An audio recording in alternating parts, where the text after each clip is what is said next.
मनुष्य आत्माएं 84 लाख योनियों में जन्म नहीं लेता है, बल्कि ज्यादा से ज्यादा 84 जन्म लेता है।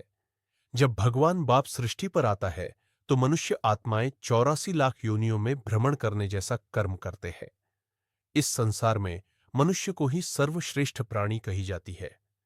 कारण मन बुद्धि के आधार पर, बौद्धिक स्तर के आधार पर अन्य प्राणी जीव जंतु के मुकाबले मनुष्य आत्माएं श्रेष्ठ है।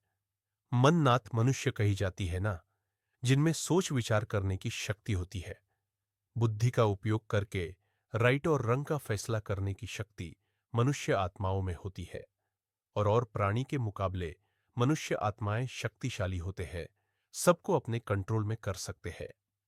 मनुष्य आत्माएं जब बुद्धिहीन बनती है, सोच विचार करने की शक्ति, बुद्धि विवेक खत्म हो जाती है, राजसी और तामसी गुण वाला बनती है, उसे मनुष्य के कैटेगरी से नीचे 84 लाख योनियों में जन्म लेने वाला कहा जाता है। जैसे जानवरों में सोच विचार करने वाली मन बुद्धि होती है क्या? वो जज कर पाते हैं क्या? कौन मेरी मां है, कौन मेरी बहन है? नहीं ना।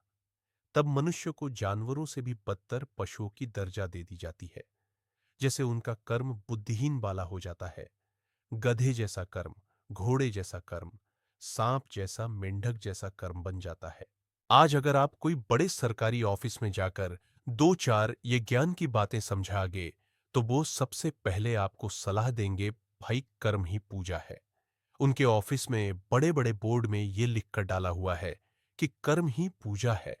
आपको सिर्फ क्या करना है, उसके आगे लिख देना है गधे का शब्द।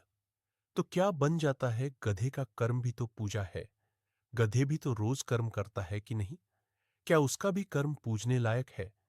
क्या वो पुरुषार्थ करके लक्ष्मी नारायण जैसा पवित्र देवी देवता बन सकता है? किनके कर्म पूजने योग्य है?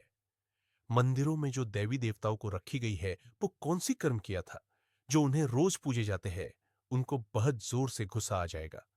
गधे का स्वभाव, संस्कार, सोच विचार करने वाली मन बुद्धि कैसी होती है, सबको तो पता है ना।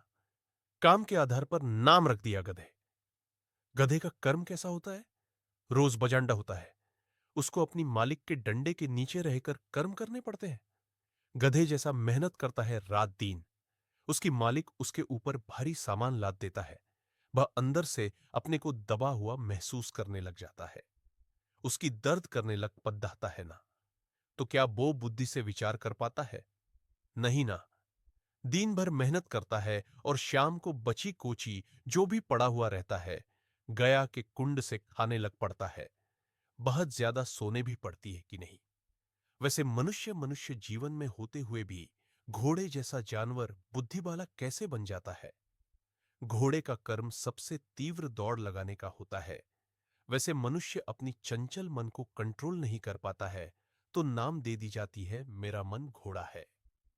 मेंढक जैसे तामसी जीव भी जंप मारते मारते अपनी लंबी जिह्वा से सेकंड में ढेर कीड़ा अपने अंदर निगल लेती है। मनुष्य भी ऐसे ऐसे ढेर दुखदाई कर्म करती है, 80 लाख योनियों में भ्रमण करने जैसा। खुद भी दुखी होती है, दूसरों को भी दुखी करवा देती है। इसलिए कहते हैं, जैसा संग वैसा रंग।